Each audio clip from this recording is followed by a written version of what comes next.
안녕하세요. 고팍스에서 KYC 업무를 담당하고 있는 차미애입니다. AML 전문가분들을 모신 자리에서 고객 신원 확인 및 검증 실무라는 주제가 다소 기초적일 수는 있지만 실무자로서 혹시 지금까지 놓친 부분은 없는지 점검해보는 시간이 되셨으면 합니다.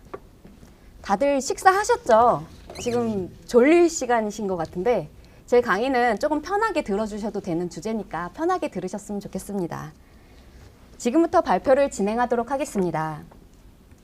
발표의 구성은 총 3개의 파트로 이루어져 있는데요. 첫 번째는 고객 신원 확인 및 검증에 대한 법적 근거입니다. 두 번째는 고객별 신원 확인 및 검증 방법으로 개인 고객과 법인 고객을 나누어서 설명드리도록 하겠습니다. 세 번째는 비대면 실명 확인 의무인데요. 대부분의 거래소가 실명 확인 및 검증 업무를 비대면으로 하고 있기 때문에 그 근거와 방식을 설명드리고 마무리하도록 하겠습니다. 굉장히 유명한 장면이죠. 엽기적인 그녀에서 차태현 배우와 전지현 배우가 당당하게 신분증을 제시하면서 술집으로 들어가는 장면인데요. 저희는 이러한 본인 확인 방식을 셀피라고 하죠. 그렇다면 거래소는 언제 본인 확인을 해야 하는 걸까요? 그 법적 근거는 특정금융정보법 제5조에 의해서 확인하실 수 있습니다. 5조에 의해서는 자금 세탁 행위 및 공중 협박자금 조달 행위를 방지하기 위해 합당한 주의로서 조치를 취해야 하는데 구체적으로 1조에서는 계좌 신규 개설이나 일정 금액 이상의 일회성 금융거래를 할 때 고객에 대한 신원을 확인하고 실제 소유자를 확인하라고 명시하고 있습니다. 신규 계좌 개설은 이해가 금방 되실 텐데요. 일회성 금융거래에 대해서는 설명이 좀 필요할 것 같습니다. 일회성 금융거래란 계약을 체결하지 않은 고객에 의한 금융거래를 뜻하는데요. 의미가 조금 어렵죠. 예를 들면 100만 원 이하의 무통장 송금 같은 경우 본인 확인을 따로 하고 있지 않죠. 이러한 무통장 송금, 외환, 환전 등 계약을 체결하지 않은 고객에 의한 금융거래를 일회성 금융거래라고 합니다.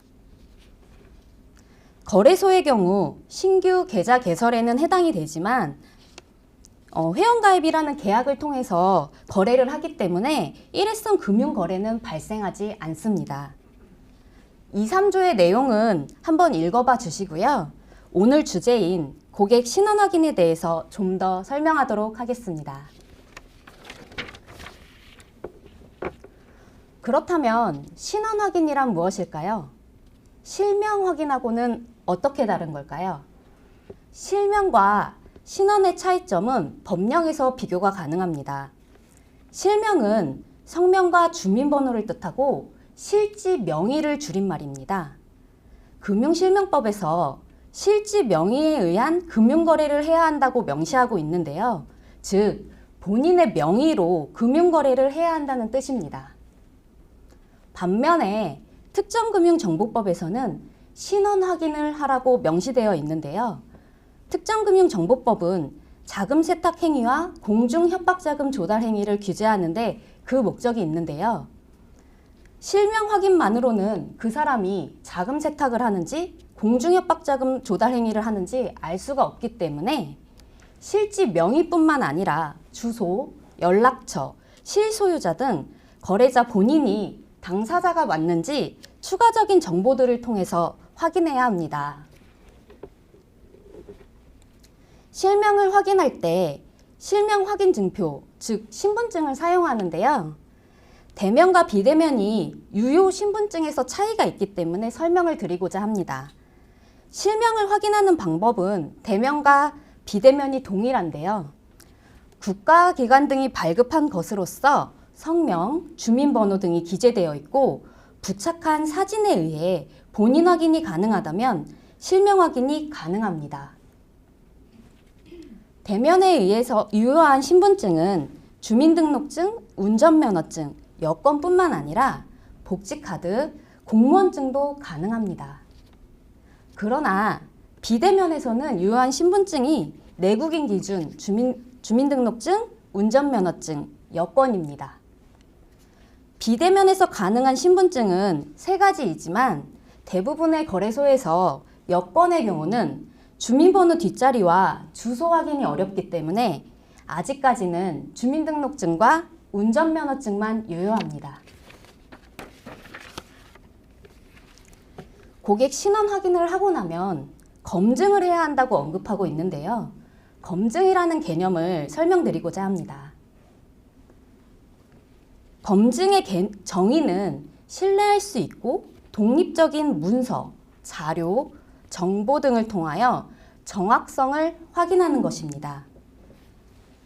검증의 정의는 그렇게 확인하시면 되고요. 그 방법으로는 문서적인 방법과 비문서적인 방법이 있습니다. 문서적인 방법은 말 그대로 등초본, 재직증명서, 전기, 가스요금 등 그런 청구서와 같은 게 문서에 의한 방법이고요. 비문서적인 방법은 문서적 방법을 제외한 모든 방법을 뜻합니다. 예를 들어서 1382 전화로 신분증 진위 여부를 확인하거나 카카오나 네이버에서 제공하는 모바일 전자증명서도 비문서적인 방법입니다. 신원을 확인하고 검증하는 방법은 오른쪽에 정리해 두었는데요. 2개의 실명 확인 증표를 제시한다면 확인하고 검증되었다고 볼 수 있습니다. 실명 확인 증표 하나와 문서적인 방법 또는 비문서적인 방법 하나를 택한다면 신원을 확인하고 검증했다고 볼 수 있습니다.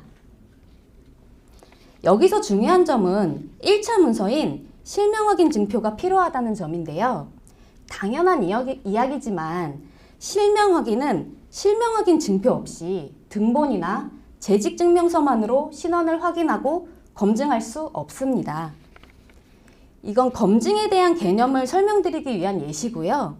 앞서 설명드린 방식이 검증을 위한 개념이지 거래소에서 회원가입할 때 주민등록증과 등본 받고 신원 확인하고 검증했다는 뜻은 아닙니다.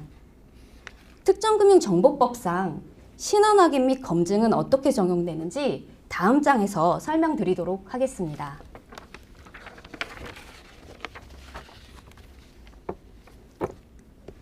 특정금융정보법에서 명시한 개인 고객은 주민등록증 발급 대상자, 내국인과 재외국민을 포함하고요. 개인 사업자와 외국인이 포함됩니다. 표를 보시면 확인과 검증 항목이 있습니다. 그렇다면 특정금융정보법에서 검증은 어떻게 명시되어 있을까요? 법에서는 자금 세탁 위험이 낮은 개인의 경우 연락처를 제외하고 실명 확인 증표로 고객 신원 확인을 한 경우 검증을 이행한 것으로 볼 수 있다고 명시하고 있습니다. 그렇기 때문에 신원을 확인하고 검증할 때 실명 확인 증표의 진위 여부가 중요합니다. 실무를 하실 때 제출된 신분증에 거래자의 사진, 성명, 실명번호, 주소를 확인하시고 중요 정보가 훼손되거나 빛반사 등으로 보이지 않는 경우 또는 화면 촬영된 신분증의 경우는 거절하셔야 합니다. 앞서 말씀드린 대로 개인 사업자도 개인 고객에 해당되기 때문에 개인에 준하는 신원 확인 및 검증이 필요합니다. 개인 사업자가 제출하는 사업자 등록증은 업종을 확인하기 위한 서류이지 여기에 적혀있는 성명과 생년월일로 신원 확인하시면 안 됩니다. 다시 말해서 개인 고객처럼 실명 확인 증표로 실지 명의를 확인하고 필요한 절차를 이행하셔야 합니다. 외국인의 경우 실명 확인 증표로 외국인 등록증을 받고 뒷면을 통해 체류지를 확인하고 있는데요.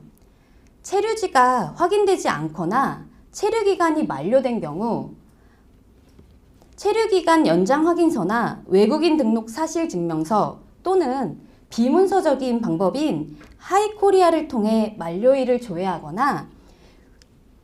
조회하셔서 외국인의 거소지를 확인하고 검증하셔야 합니다.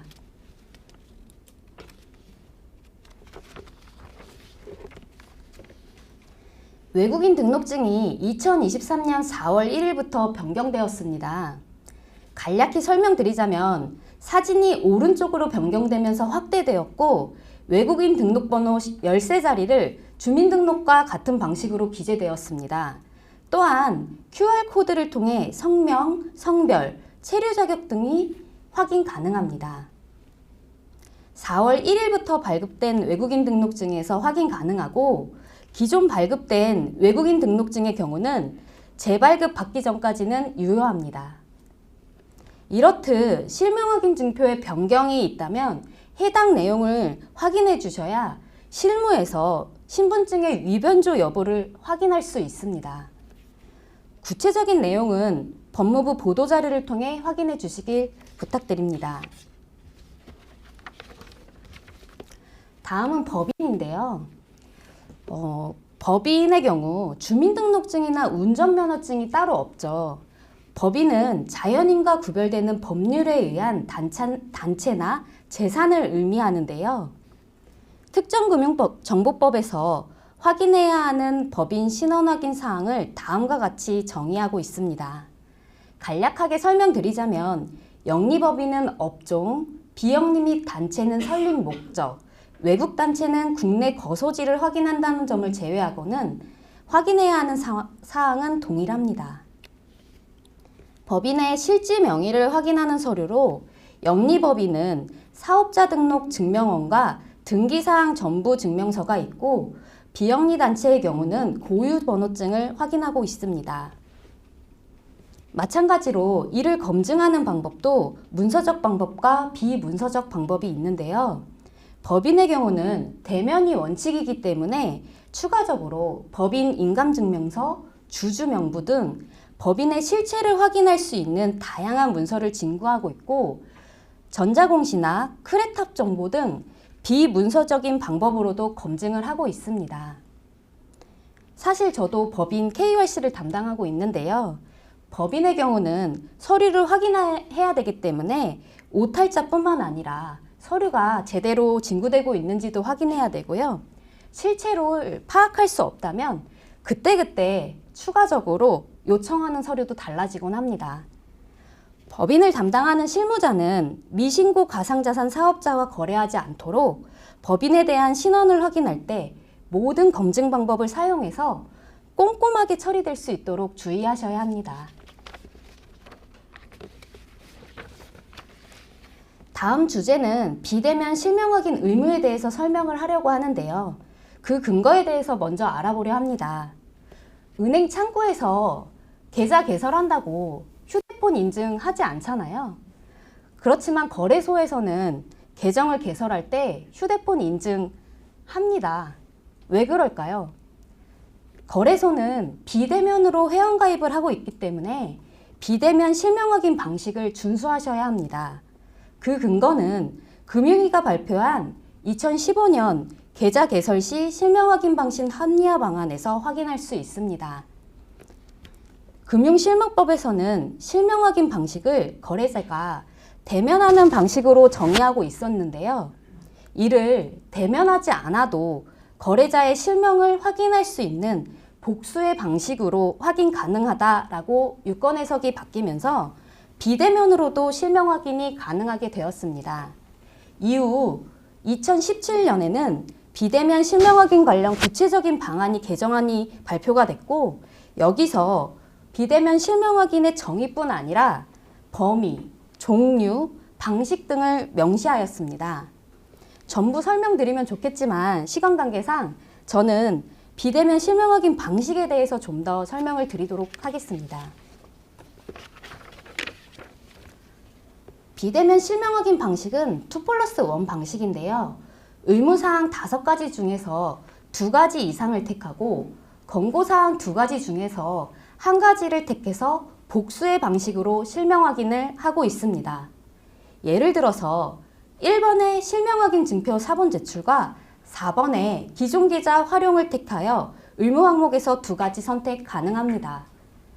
1번과 2번, 1번과 3번 이런 식으로 2가지 이상을 중첩해서 사용하기만 한다면 어떤 방법도 가능합니다.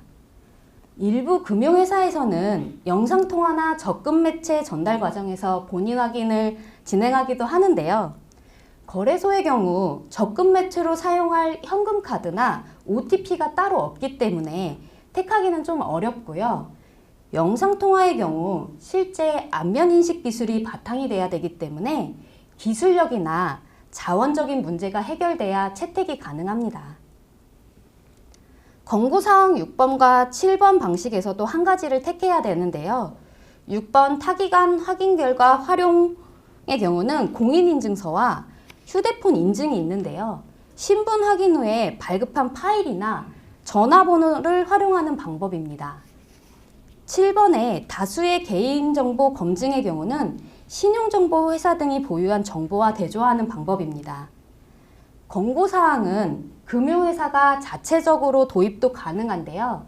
예를 들면 카카오나 네이버 인증 또는 셀피가 여기에 해당이 됩니다. 이렇듯 2+1 방식으로 비대면 실명 확인을 이행한다면 금융실명법상 실명 확인 의무를 이행했다고 볼 수 있습니다. 말로만 설명드리는 것보다 그림으로 한번 보여드리고 실제로 고팍스가 회원가입 시 어떻게 비대면 실명 확인을 택하고 있는지 설명드리려 합니다.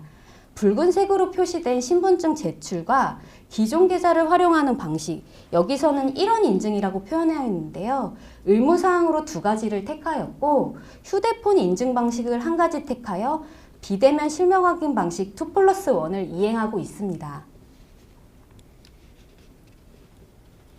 이제 마무리하도록 하겠습니다.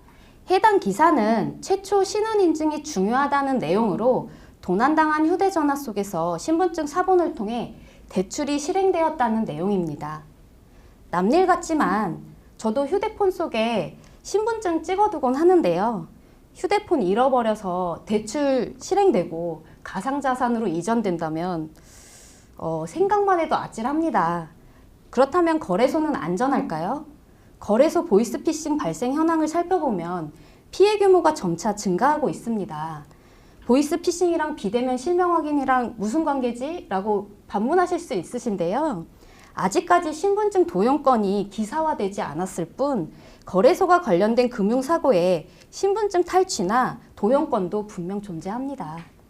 이러한 문제를 해결하기 위해서는 기술력도 확보돼야 되지만 근본적인 보완책은 실무진들의 꼼꼼한 고객 신원 확인 및 검증이라고 생각합니다. 그래서 이러한 발표 주제를 정하였고 실무를 하실 때 조금이라도 제 발표가 도움이 되시기 바라겠습니다. 발표 이후에 쉬는 시간이어서 따로 질문은 받지 않고 마무리하도록 하겠습니다. 혹시 질문이 있으시면 메일을 주시면 제가 답변하도록 하겠습니다. 감사합니다.